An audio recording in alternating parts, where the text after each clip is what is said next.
Hello everyone and welcome to this video tutorial on Rylands and Fletcher.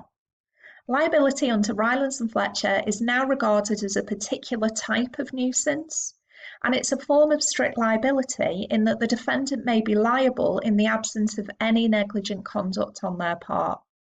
Imposing liability without proof of negligence is controversial, and therefore a restrictive approach has been taken with regards to liability under Rylands.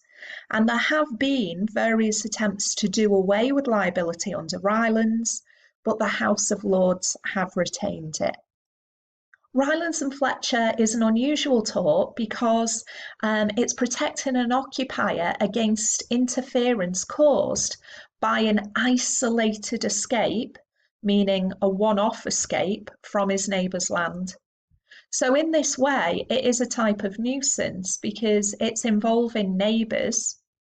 But what we've got here is, instead of there being noise between neighbours, as you would get with private nuisance, in Rylands and Fletcher, you have an escape, demonstrated here by this fish, an escape of something dangerous from one person's land onto the claimant's land. And it's a form of strict liability, so you can be liable under Rylands even if you're not at fault, as long as the escape did happen off your land onto the claimant's.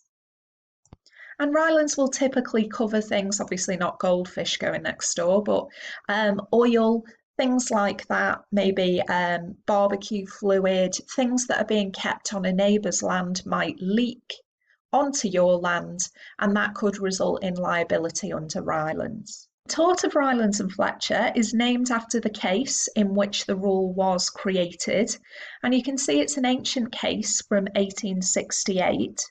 And what happened here was that the defendant owned a mill and he constructed a reservoir on his land. And the reservoir, you can see it here, was placed over a disused mine shaft. Water from the reservoir filtered through these disused mine shafts and eventually spread next door to a working mine that was owned by the claimant, and it caused extensive damage.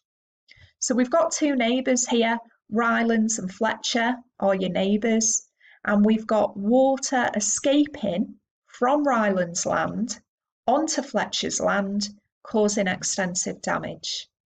And the court decided in this case that Rylands was liable in this tort and had to pay damages to the claimant. It was a House of Lords decision, as you can see, and the House of Lords said that Rylands were strictly liable for the escape. So even though they weren't negligent in any way, they still had to pay damages. And the rationale for this was that a person must keep a dangerous thing at his peril. And it seems a bit weird to think of water as being a dangerous thing. But obviously, if you've got a large amount of water in a reservoir, for instance, it is going to potentially cause damage if it escapes. So you're being held responsible for that. I've included a quote here from Blackburn LJ, who was in the case of Rylands and Fletcher, and he was explaining, justifying the decision in this case. And he said, quote, "We think the true rule of law is that a person who for his own purposes brings onto his lands and collects and keeps there anything likely to do mischief if it escapes, must keep it at his peril." So there's the phrasing from the previous slide.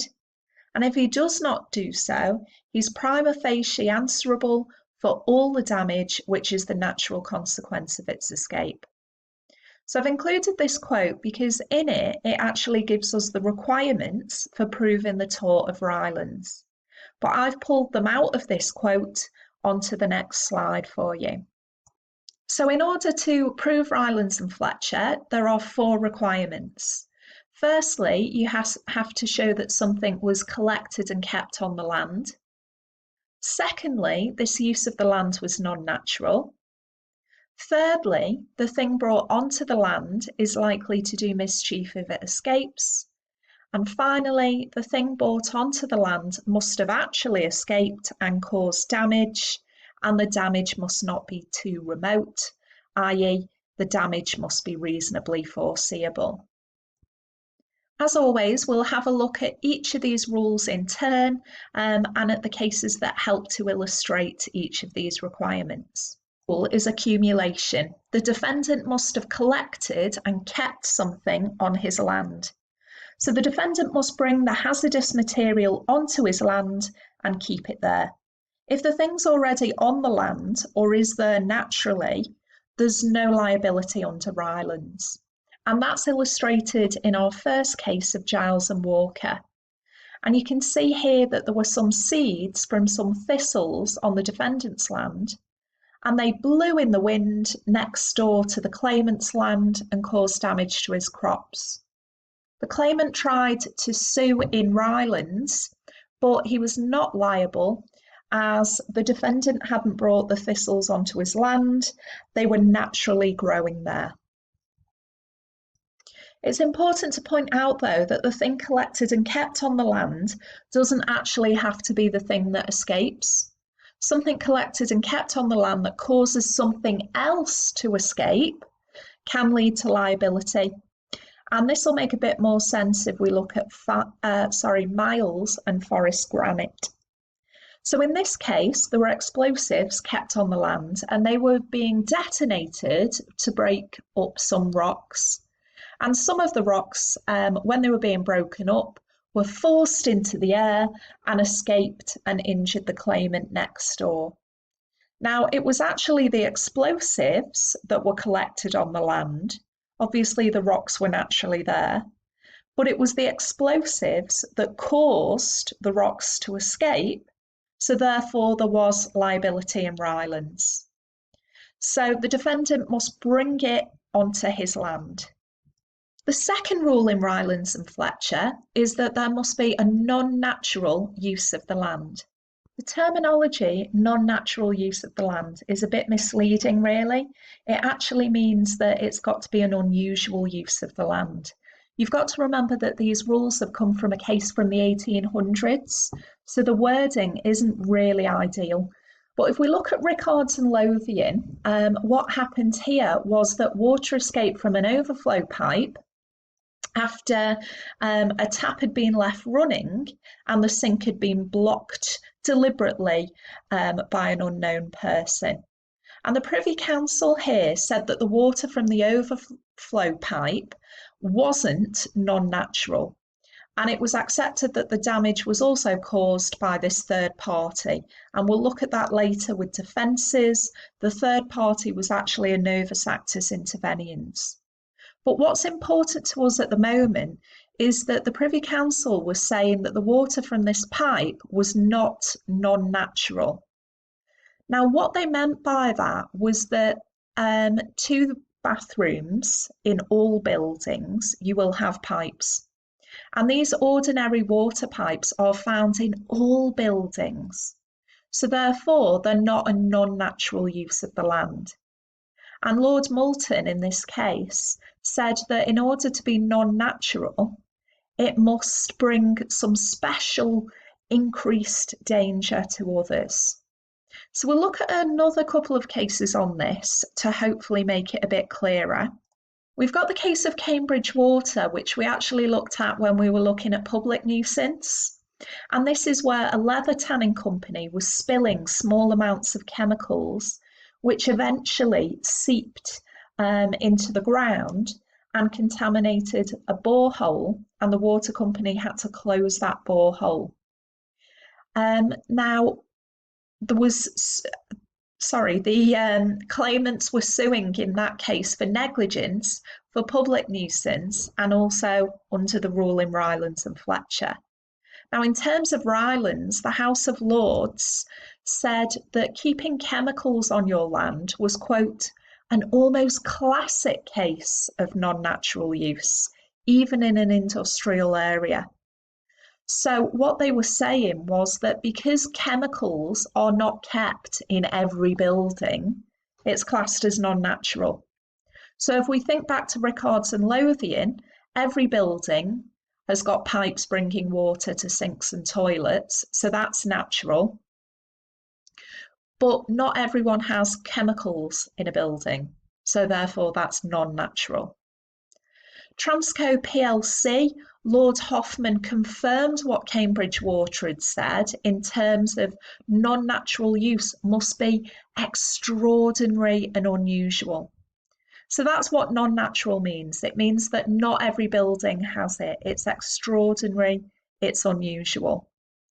What was also important about Transco is that they said there's no liability for personal injury in Rylands.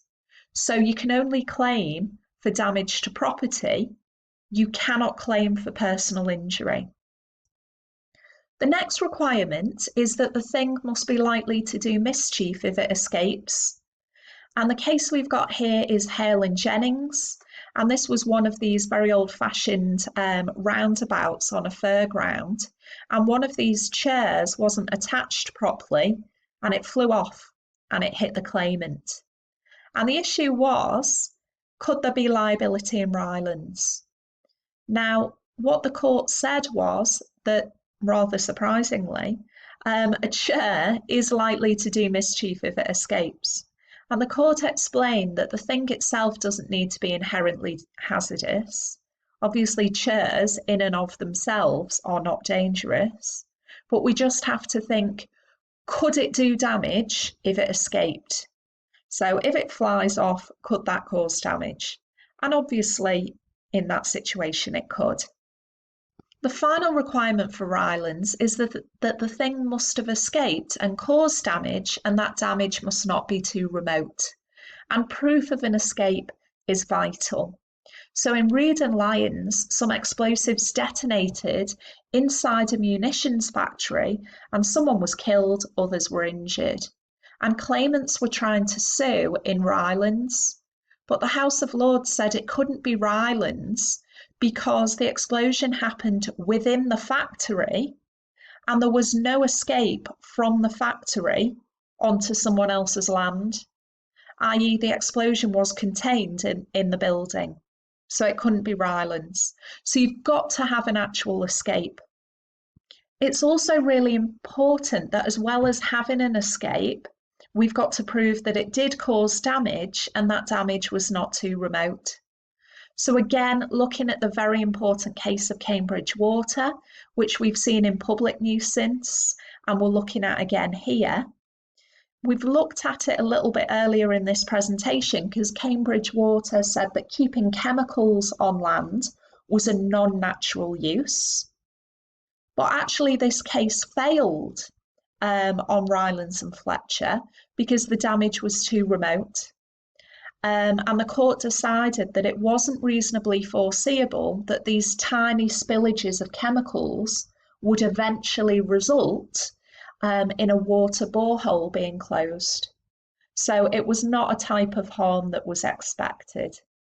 So even when it has escaped, you might still have a problem proving Rylands if we think that the damage is too remote. The major criticisms of Rylands is that, as you can see from this diagram, there are lots of defences to Rylands. So even when you've proved those 4 requirements, the defendant might still have a defence that means that he's not liable. So in terms of defences, consent, there won't be liability in Rylands if the escape was consented to. So in this particular case, the claimant consented to the use of a sprinkler, so he then couldn't complain when some of the water from the sprinkler went onto his land. Act of God is very old-fashioned. I don't think it'll work today, but this used to be where you could claim that if rainfall was extraordinary, it was an act of God and you shouldn't be liable. The more recent case on this, Greenock, suggests that act of God is unlikely to succeed today, but it could potentially, so we have to be aware of it. Act of a stranger is the big one for Rylands. It was illustrated in Rickards and Lothian.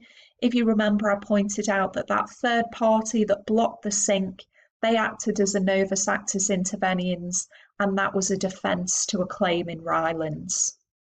It might also be possible for the defendant to say he had a right by law, i.e., under statute, to be doing the thing, and